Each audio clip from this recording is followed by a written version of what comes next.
Good morning, Spartans. Happy Monday, October 17th.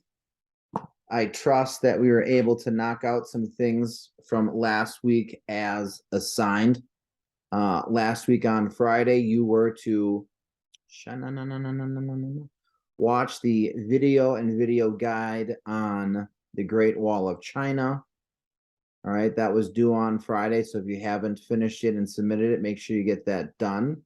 Oops, this is the wrong one. Go back. Video guide. Yes. The link. The link works. Fantastic. Video guide is attached. BN. Wonderful. Excellent. All right. Today, right? We're done with week 6. We're on week 7. It's Monday, October 17th. You guys are finishing the chapter 4 reading guide, questions 14 through 21. We are looking at Chinese philosophy and religion. That should be done. That should be submitted today. If you're watching this and haven't done that, obviously you go back and do that and make sure it's done so you have some semblance of what I am talking about. If you are done with the video guide and done with the reading guide, then obviously we can get into philosophy and religion. Here's the thing about the Chinese, and here's the thing about these philosophies, these religions.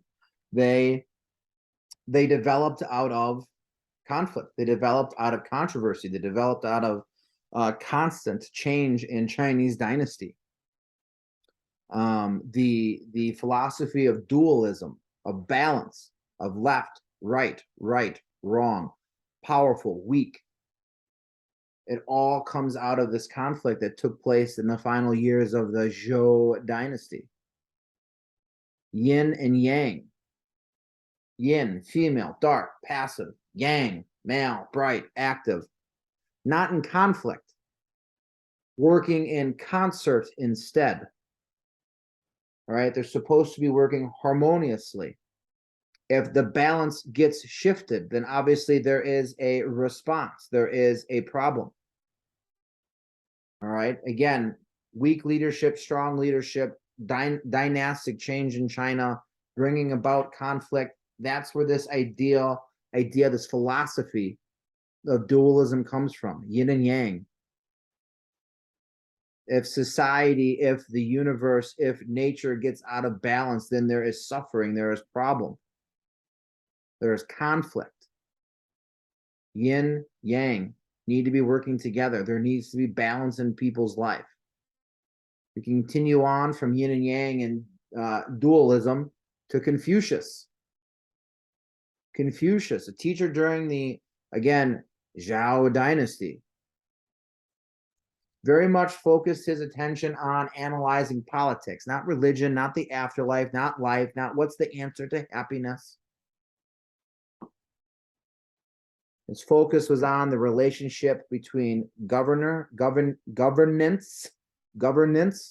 and citizenship, and citizenry.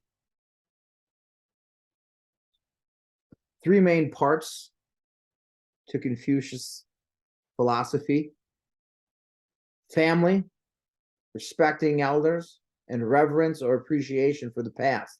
That's really what guided his entire philosophy. If we go back to dualism and talk about balance, Confucius very much talks about balance. Government should be good. Government should be honest. Government should be ethical. Government should be moral. At the same time, if government was those things, then people should accept their role. They should accept their place in society with happiness, with pleasure. If the government is moral, if the government is honest, if the government is ethical, if the government is doing what is right for the people, then the people will accept their place in society willingly and happily. Confucius very much focused on the correct people being in charge of the government to do those things so the people would do what they're supposed to do. Again, balance. But as we talk with dualism, if that balance gets out of whack, then we've got problems. Confucius' idea to solve societal problems during the Zhou dynasty was twofold. Have a decent government, have an ethical government, have a government that was successful and did what they were supposed to do, and have a society that accepts their roles, that accepts their responsibilities. Those two things happen, then honesty and honor will stabilize society. Again, the philosophy comes from a unstable, dishonest, conflicted society. We meet Lao Tzu, practiced or believed in the philosophy of Taoism, the way. Again, arises out of the conflict that took place in the constant dynastic changes that plagued China. Wasn't so much about politics, wasn't so much about material wealth, wasn't so much about the increasing or gaining of power. He focused on living at one, living at peace with the universe. The universe is governed by some supreme power. That's what people should do. And again, it's all about harmony. It's all about balance.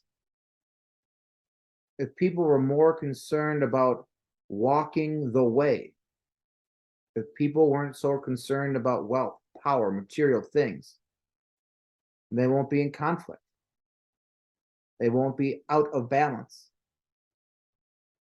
They'll be in harmony. They'll be at peace. Again, whether it's dualism, whether it's Confucianism, or whether it's Taoism, it is all about balance. The balance between yin and yang, the balance between government and people. And in this balance, balancing your life, sun rises, sun sets, storms come, storms go away. We can not be concerned about materialistic, political, or financial wealth or power, then we'll be harmonized. And again, this conflict goes away. I'm going to talk about Buddhism first because Buddhism matches up with this, right? We've talked about the four truths. Suffering exists. Suffering comes from selfishness. There is a path to end suffering. It's giving up selfishness. And if you can give up that selfishness, then you can achieve enlightenment. Gains a lot of popularity during this conflicted time in Chinese history. Again, because there was suffering. The suffering came from people being selfish. Legalism is a bit different. Legalism takes a different spin on things. Legalism is this philosophy that developed during the Qin dynasty. And if you remember, let me scroll back up. The Qin dynasty. Where is the Qin dynasty? I've gone too far. The Qin dynasty. All right.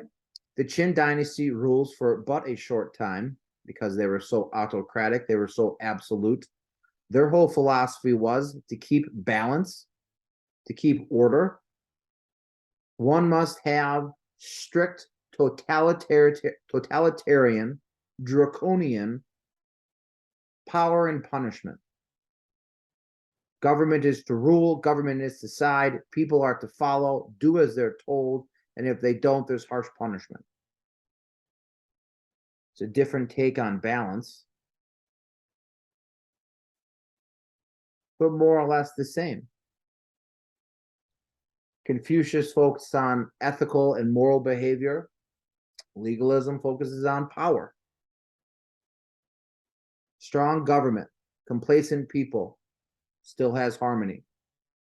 didn't work out too well for the Qin, though. They only stayed in power for like 15 years. So I don't know if this is really the right path. I don't know if this is the way. But again, all of these religions or philosophies, these ways of thinking, developed during a time of conflict. Ladies and gentlemen, that is what I have to cover with you today. I hope you had a great Friday. I hope you had a wonderful weekend. Once this is done, you guys are done for the day. Video guide should be in. Chapter 4 reading guide should be in. If you've got a bunch of time, if you do have a bunch of time, the chapter 12 reading guide is already published. We're talking about the Mongolians next week after break. But again, if you've got time, instead of just sitting there and delaying the inevitable, if you wanted to get a crack at it, feel free to do so. But I will see you guys tomorrow. So have a great rest of the day. Enjoy your evening. And yeah, go Spartans.